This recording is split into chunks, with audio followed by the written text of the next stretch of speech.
هذا شيخ الإسلام يقول أعدى أعدائه ابن مخلوق، ما وجدنا أكرم ولا أحلم من أحمد بن عبد الحليم بن تيمية رحمة الله عليه.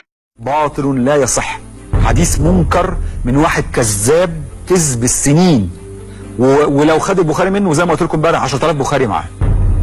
هوريكم حاجه بس عشان تعرفوا كيف ان ابن تيميه مريض نفسي.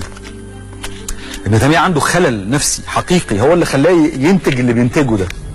بصوا، تعرفين ابن تيميه كان فاكر ان هو حامي الحمى دايما عن السنه مقابل الشيعه، يعني هو في دماغه الشيعه لوست له دماغه، الشيعه الاثنا عشريه. ابن تيميه السفاح نصوص بيسموها شرعي، ويا ريت من مثلا كتب الضعائف ولا حاجه، لا دي كتب الفقه الكبيره المعتمده في المذاهب الاربعه، وفوقيهم مفتي الدم، سفاح الكون الاول بجداره ابن تيميه. طبعا اكيد انتوا بقيتوا زهقتوا من اسم الكتاب المكرر مجموع الفتاوى. ده مش مجموع فتاوى بالمناسبه، والله يعني نصيحه، ده اسمه مجموع مرشدي القتله والسفاحين. ده كتاب للقتل والدم فقط. وبعدين يقول لك ايه، ده امام الامه. واحد منهم بيطلع ابو شبحه التخين ده اللي برضه مكور كده، قال لك امام الامه، ده مجتهد العصر ابن تيميه. خلي بالكم على فكره، حتى ملكات بعيد عن الدم والدمويه، ملكات ابن تيميه في الفهم ضعيفه لدرجه يرسى لها في العقيده والشريعه، بس لو حد ما بيقلهوش قراله ده ضايع، يعني هو على مقاس العلم لا شيء. شفتوا فجر ورذيله فكريه اكتر من كده؟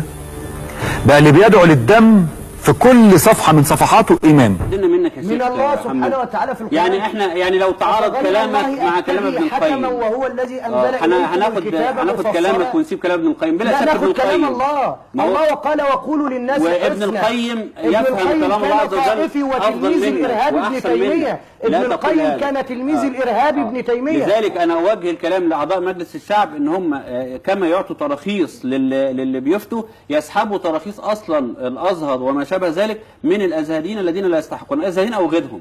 يعني الانسان الذي يعني تبقى يعني عشان الشيخ محمد ازهري يعني فيسحب. لا، ده يسحبوا من الشيخ محمد بالذات. انا قلت قبل كده يسحبوا منه الزي، لان زي الازهر لازم يلبسوا ناس يلتزمون فيه باحكام الشريعه وبتوقيت الازهر. هو نفسه لا يحترم الازهر، وهو ذكر كده كثيرا. انا لا اتعجب ازاي الشيخ محمد نصر يصر على لبس الازهر وهو يهاجم الازهر. المهم معايا تليفون بس بقاله فتره. لا معلش، انا اكمل حضرتك الفرصه. لا اكمل معلومه. طب اتفضل يا دكتور احمد. معلش وانا بعتذر للمختصر. لا اتفضل حضرتك. ده كلام ابن تيميه كاهن المتسلفه. فالنهارده لما يجي ابن تيميه يشتم الامام علي ويشتم الحسن ويشتم الحسين ويشتم عمر، السلفيه قال له ادبهم على عمر وعلى علي وعلى الحسن والحسين عليهم رضوان الله، وقال له ادبهم كذلك على والدي النبي. عفوا ان كل شيء موجود، اللي بيحصل في الواقع موجود دلوقتي على اليوتيوب بنسبة أكتر من 90%. ماشي حبيبي، تمام. وبيبقى حقيقة. تمام. إن النهاردة يخرج السلفيين إن هم يغلطوا في الصحابة، ده إذا خرج ربما اسمعني بس في النهاية وحضرتك هسيب لك الميكروفون اللي بقيت الحلقة. بنسبة 1% وهتلاقيه واحد فكر منحرف شاذ. تمام. لكن يعني ابن تيمية أنت بتحكم عليه إنه شاذ يا دكتور. يبقى ابن تيمية لا، أنا بتكلم في 2016. أنا عايز آخد منك النتيجة عفوا. لا يبقى ابن تيمية فكره شاذ يا دكتور. في كتابه منهاج السنة. أي حد يغلط في الصحابة فكر شاذ. ابن تيمية غلط في الصحابة.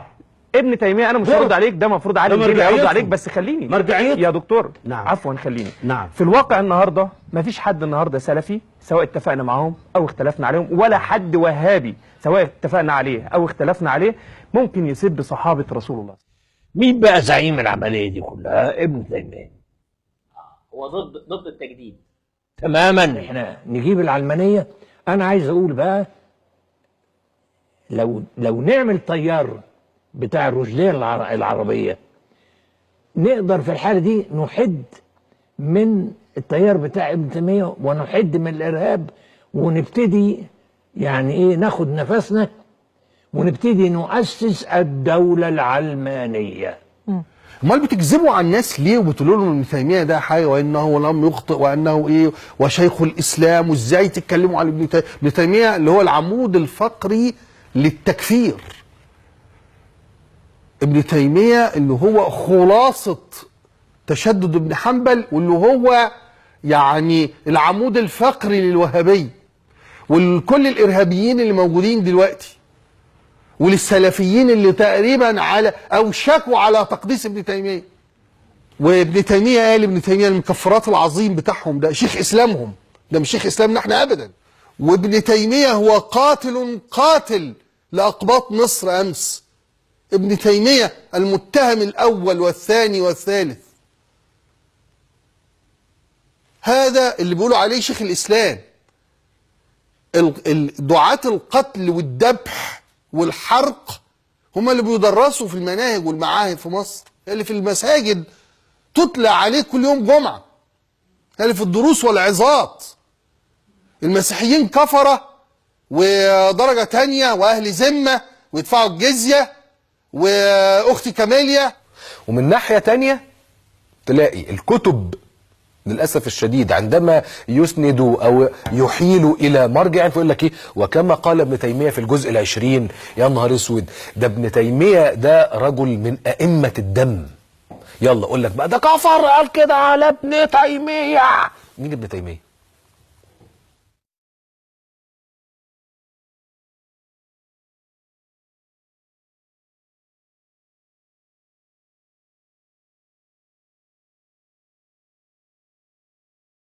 المستشرقون من أعداء هذا الدين من اليهود وغيرهم كانوا أشرف من هؤلاء الذين ينتسبون إلى الإسلام اليوم ويهاجمون تراث الإسلام العظيم، لأن المستشرقين اجتهدوا في أن يحيطوا فهما بالنصوص التي يتعرضون لها، ونشروا كثيرا من الكتب القديمة، وهذا معلوم، فإنهم كانوا قد سرقوا المخطوطات، إما هم وإما أسلافهم، فسرقوا علومنا القديمة من خزانات الكتب في المساجد في نظير دريهمات معدودة.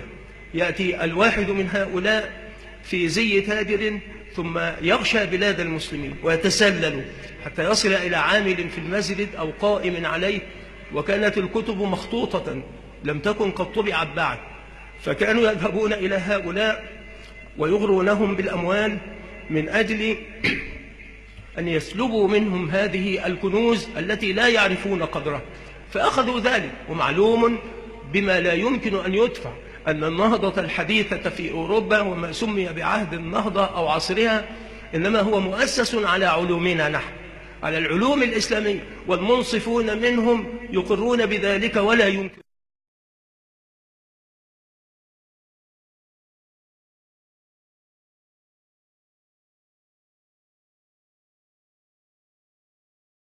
Welcome to the University of Nottingham and the Department of Theology and Religious Studies, and you're watching another video in the series Why Study. With me today I've Dr. John Hoover, who's our expert in Islamic studies, and he's also an expert in the work of Ibn Taymiyyah, who is a famous Arabic historian. And John, why study Ibn Taymiyyah? Well, Ibn Taymiyyah is well known for many reasons. Let me start with the security reasons. He is quoted as an authority by Osama bin Laden, and that tends to get people's interest immediately. And then he's also famous for having written a large work on Shiism, which is feeding into a lot of Sunni Shia polemics today. He was himself a Sunni. He lived most of his life in Damascus, and there were Shia-Sunni tensions in Damascus at that time. He also wrote the largest refutation of Christianity in the whole Islamic tradition. He's written a refutation of Aristotelian logic, and coming out of this, he's quite a modern figure, actually, in terms of his epistemology and the way in which he approaches texts and so on. He's written a very huge work arguing that the revelation of Islam agrees with reason, so the agreement of revelation and reason. He's talked about Sufism and the spirituality of Islam, and he is well known for his critique of saint worship, shrine worship, or the shrine cult. So he covers all kinds of things, and there are different groups of Muslims and non-Muslims today who have taken interest in his work on any one of these counts and gotten quite into his thought. But he has something to say about a lot of different things. He stands about midway between the beginning of Islam and the present day. He lived in the late 1200s, early 1300s. He died in 1328. So standing at that juncture, halfway between the beginning and the present of the Islamic tradition, and then having captured the interest of so many people today, that makes him a very fascinating figure to study. So, in other words, here is someone who in Islam is as significant in the range of his work as Augustine or Aquinas is in the Christian tradition. Or even more so. I like to say sometimes, you know, if you walk the streets of Cairo, you can find Ibn Taymiyyah's works, or especially the works of his disciple Ibn Qayyim al-Jawziyya, who writes a bit more poetically and more beautifully. You find them in almost any Islamic bookshop, where you're not going to find Augustine and Aquinas in any bookshop in the UK. Yes, unfortunately. So there's a sense in which Ibn Taymiyyah and Ibn Qayyim al-Jawziyya, his student, are more present in centers of like Cairo and. So studying him is not just studying the historical thought in the way that we might study the historical thought of some great thinker in the past. It's actually studying a living force in Islamic understanding today. Yes, studying Ibn Taymiyyah is indeed studying a living force in the Islamic tradition, the present-day Islam. To what extent is Ibn Taymiyyah today? We spoke earlier about him being a living force. What would you say is the most salient of his thoughts that is active today? He really believed firmly that the religion of Islam was rational and agreed with reason, and he worked hard to show that. So he's an apologist, and I think that connects very closely with what many modern Muslims, not all modern Muslims, but many modern Muslims are seeking, is a rationalization and an attempt to explain the Quran and the tradition of the Prophet Muhammad in a way which makes sense. He's trying to make that make sense. It's reasonable. Okay. We have tried in this short film to introduce the thought of a great thinker. I hope you found it interesting, and I hope that it has helped you to discover more and whet your appetite to study even more. John, it's been great having you. Thank you. Thank you for watching. And from the Department of Theology and Religious Studies here in the University of Nottingham, goodbye.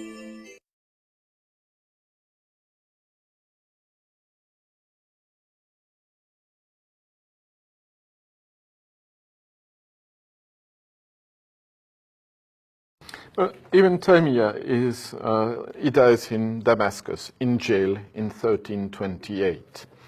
And he has been misused during the 20th century by some of the most extremist Islamists.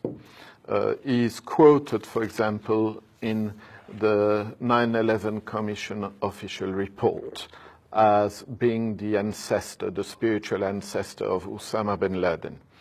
So to work about him is also to go a little bit into a minefield. But then when you read him, you realize that those who have misused him for terrorist purposes only read texts that he wrote to call for the resistance of Syria against the invasion of the Mongols at the end of the 13th century. But they start using those texts that were texts of national resistance against an invader. They use those texts to call for the killing of unjust Muslim rulers. And so if you go to other texts written by Ibn Taymiyyah, you realize that he was the most loyal subject of the Mamluk sultans under whose authority he was living, and who were not better than the Mongols. And you realize that is caricatured, is reduced to just a few pages that he wrote against an enemy. And when you look at other texts, which is quite easy because you can access them on internet or on CD-ROMs, or most of his writings have been published, you realize that you have there somebody who is at the same time probably the greatest later Muslim theologian, and somebody who has a very, very moderate approach to the religion. He is a mufti, which means a religious scholar who has to give opinions about everything, every aspect of the religion, every problem arising in society. And so he is, because of his role in society, he is obliged to develop a very supple understanding of the religion. And he is a pragmatist. You could even say that he is a relativist in some way, because what is good in those circumstances becomes bad in other circumstances. And religion has got to be understood in a way that will lead to the most efficient service to mankind. Injustice has to be fought, yes. But that's what you read in the Gospels as well, when you remember what happened to the traders of the temple.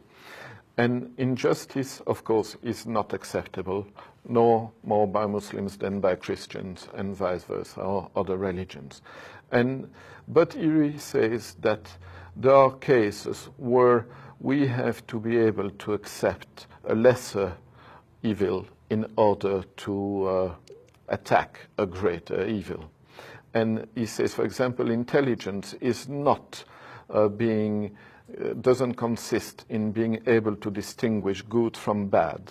Intelligence consists in being able to see the best of two goods and the worst of two evils. Wow. And so we have somebody who is far more moderate, far more intelligent, far more acquaintance with the everyday life of the society in which he lives, what people say about him usually. Well, then I want to thank you again on behalf of all the people that have benefited from your resurrection of the writing strength of Ibn Taymiyyah, so that he would be better understood in his greatness and not be disparaged for some occasional writing. Somebody like Ibn Taymiyyah should be rediscovered, because if he is misused by people we cannot agree with, how do we deal with this problem? You can, if we want to use a metaphor, you can say that terrorism is a cancer. I don't consider that the antidote to cancer is diabetes. And some forms of Islamic hyper-spirituality that we see developing around are for me some kind of spiritual diabetes. It is not to get reformed, as some people say, oh, Muslims should go through some kind of reformation.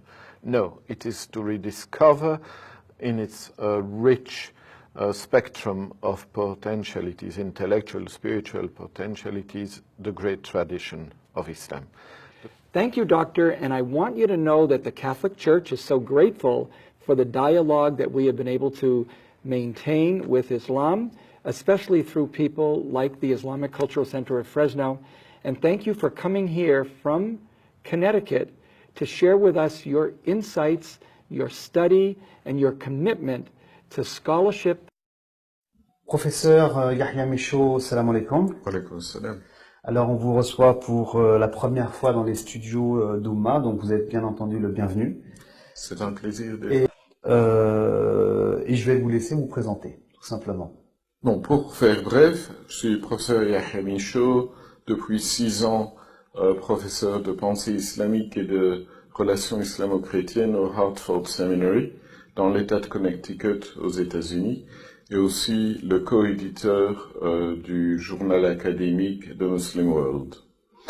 Avant de passer aux États-Unis en 2008, j'étais pendant 10 ans professeur à l'université d'Oxford au Royaume-Uni. Et avant 1998, j'étais professeur à l'université de Louvain en Belgique. Je suis d'origine belge, musulman depuis les années 75. Walhamdulillah ala hada. Très bien.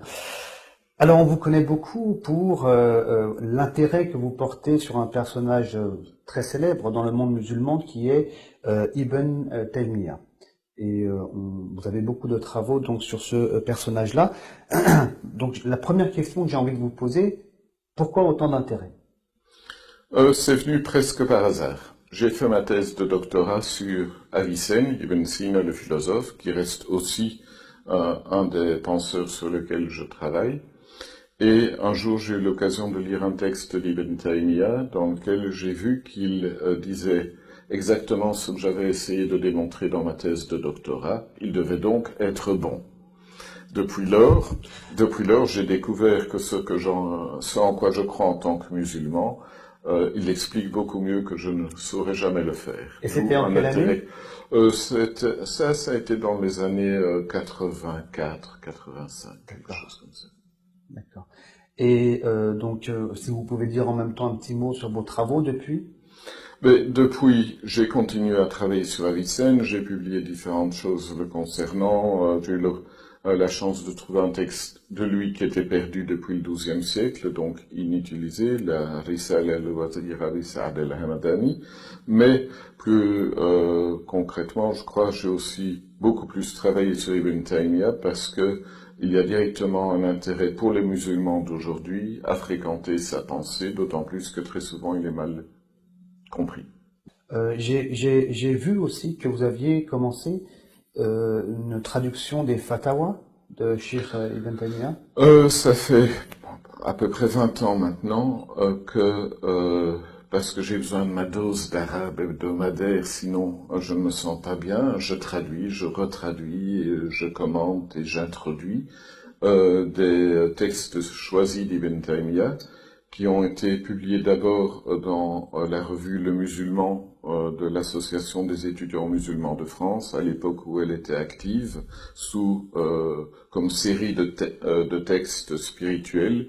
Puis, à la demande de frères de l'île Maurice, il y a eu une série de pages spirituelles d'Ibn Taymiyyah. Depuis que je suis aux États-Unis, j'ai commencé une nouvelle série de textes spirituels d'Ibn Taymiyyah que je mets directement sur Internet sans passer par le papier. Très bien. Alors, on va maintenant parler donc du personnage central, Ibn Taymiyyah. Alors, pour commencer, si vous pouvez nous parler de ses origines, de sa jeunesse et aussi de la grande famille Taymiyyah. Il est né en 1263 de l'ère courante à Harran, dans le sud-est de la Turquie aujourd'hui, et il est mort en 1328, 728 de l'Hégire, à Damas, en détention dans la citadelle de Damas, après avoir vécu principalement en Syrie et de temps en temps en Égypte, où il a aussi été détenu. Il appartenait à une famille de savants hanbalites, mais alors qu'il était encore enfant, vers l'âge de 6 ans, sa famille a dû déménager de Harran vers Damas comme réfugié, menacé par les invasions mongoles qui s'étendaient vers l'est de l'Anatolie. D'accord, très bien. Vous avez dit qu'il était emprisonné. Pour quelles raisons?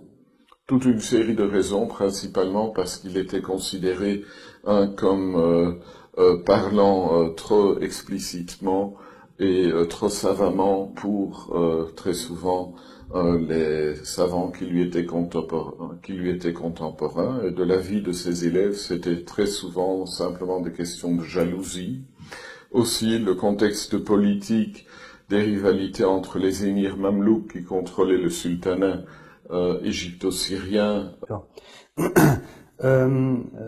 Quels sont les penseurs qui ont le plus influencé Ibn Taymiyyah à son époque, parce que semble-t-il ça reste un personnage bien sûr... Oui, je crois qu'on n'a pas suffisamment de temps pour en dresser la liste, alors on va aller à l'essentiel. 1. Le prophète, la paix sur lui. Ibn Taymiyyah réussit toujours à se débarrasser de ses adversaires lors de débats théologiques, parce qu'il est toujours capable de venir avec un hadith, que ses interlocuteurs ont négligé. Donc il a une connaissance tout à fait exceptionnelle des différentes collections de hadiths.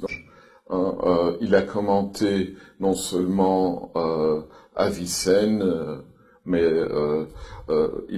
d'autres textes, Averroès a été commenté par lui. Il connaît très bien l'histoire de la pensée musulmane dans ses différentes disciplines, qu'il s'agisse de kalam, théologie, de philosophie ou de spiritualité. Et le commentaire qu'il a donné de l'épître la plus voltairienne d'Avicenne, la Risala al-Hawiya fi Amr al-Ma'ad, est un commentaire tout à fait étonnant.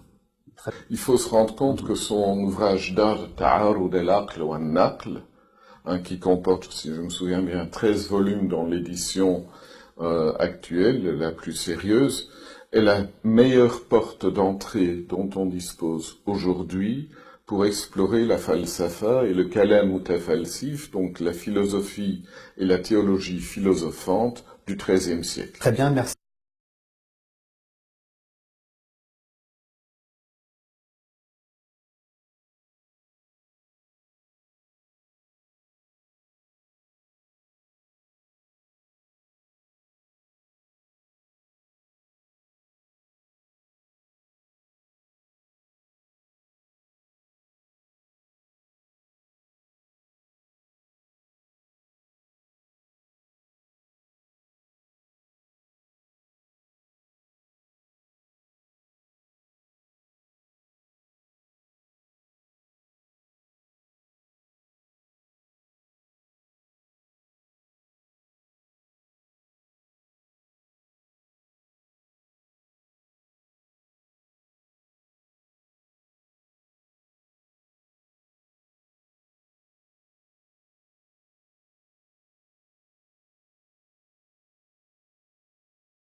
ثم يشوهون صورة علمائنا ويأتون بكلام مدتزع للإمام العلم والجبل الأشم شيخ الإسلام ابن تيمية رحمه الله تعالى، ثم يأتون به،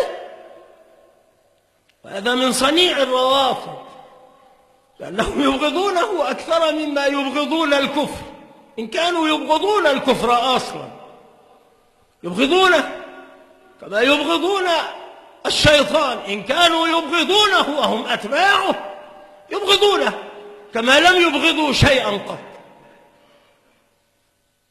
لكي يرتسم بصورة ذهنية في ذهن كل مسلم وغير مسلم أن شيخ الإسلام مفتي الحق، أن شيخ الإسلام يدعو إلى القتل والتكفير، وهيهات لم يوجد في عصره من كان أرحم منه، وهو الذي يقول إن أهل السنة يعرفون الحق ويرحمون الخلق. شيخ الإسلام الذي صبر على الضرب، على الإهانة، على التعذيب، على السجن، حتى مات فيه وخرج منه إلى قبره رحمه الله تعالى. شيخ الإسلام الذي جاءه العلامة ابن القيم رحمه الله يوما فبشره بموت رجل من أعدائه، قال فاسترجع ونهرني نهرا شديدا وأنبني وحمل علي وقال قم، فذهب إلى بيت ذلك العدو فنادى أولاده وأهله وقال لن تفقدوا إلا شخصه، ومهما احتجتم من شيء فاطلبوه مني، وترحم عليه. نقلوا عنه من كتابه الاختيارات العلمية في رده على الرافضي، قال يقع منها التأويل في الدم والمال والعرض، ثم ذكر قتل أسامة للرجل الذي أسلم بعد أن علاه بالسيف، وخبر المقداد فقال قد ثبت أنهم مسلمون، يعني القتلى يحرم قتلهم، ومع هذا فلم يضمن المقتول بقود ولا كفارة ولا دية، لأن القاتل كان متأولا، وهذا قول أكثرهم كالشافعي وأحمد وغيرهم. وإن مثل الكفار بالمسلمين فالمثلة حق لهم، فلهم فعلها للاستيفاء وأخذ الثأر ولهم تركها، والصبر أفضل. وهذا حيث لا يكون في التمثيل السائغ لهم دعاء إلى الإيمان وحرز لهم عن العدوان، فإنه هنا من إقامة الحدود والجهاد، ولم تكن القضية في أحد كذلك، فلهذا كان الصبر أفضل. فأما إن كانت المثلة حق الله تعالى فالصبر هناك واجب، كما يجب حيث لا يمكن الانتصار ويحرم الجزع. هذا كلامه الذي يأتون ببعضه ويحرقون المسلمين ثم يقولون قال شيخ الإسلام ابن تيمية، كأنهم ذهبوا إلى قبره فاستخرجوه فاستفتوه فأفتاهم بالحرق، أحرقهم الله دنيا وآخرة. قال شيخ الإسلام رحمه الله كنت أقول للجهمية من الحلولية والنفاة الذين نفوا أن الله سبحانه وتعالى فوق العرش، كنت أقول لهم لما وقعت محنتهم أنا لو وافقتكم كنت كافرا، لأني أعلم أن قولكم كفر، وأنتم عندي لا تكفرون لأنكم جهال. وكان هذا خطابا لعلمائهم وقضاتهم وشيوخهم وأمرائهم. وقال شيخ الإسلام رحمه الله هذا مع أنني دائما ومن جالسني يعلم ذلك مني أني من أعظم نهيا عن أن ينسب معين إلى تكفير وتفسيق ومعصية، إلا إذا علم أنه قد قامت عليه الحجة الرسالية التي من خالفها كان كافرا تارة وفاسقا أخرى وعاصيا أخرى. وإني أقرر أن الله قد غفر لهذه الأمة خطأها، وذلك يعم الخطأ في المسائل الخبرية القولية والمسائل العملية.